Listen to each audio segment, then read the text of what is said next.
Ер нь та нар нөөж юун киногоо бичээд би оркийн сургуульд явсан шүү дээ. Киноныхаа сэдвийг бол нутгаас олсон. Би бол Булган аймгийн Могот сумын хүн. Манай нутаг бол юугаараа алдартай гэхээр айргаараа алдартай, их гоё нууртай, тогруугаараа, хүн шувуугаараа, тэр намрынхаа найраараа одоо биднэрийн одоо сэтгэл зүрхийн мөнхийн одоо сэдвийг өгсөн ийм сайхан нутаг. Тэгээ ингээ уран бүтээл гэдэг чинь тийм сонир одоо тийм цикл донд байна шүү дээ, тийм ээ.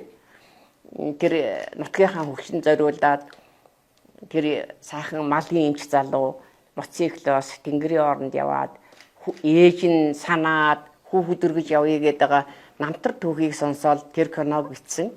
Тэгээд тэр маань одоо нэг мэдсэн явсаар хагаад одоо тэр миний дууг төрүүлээд ингээд төрийн шагнал аваад тэл гэдэг ийм их сайхан өгөөчтэй. Их олон хүний сэтгэлийн төлөөлөл болоод бид нар бүтээлийг тойрвж суудаг юм шиг байгаа юм.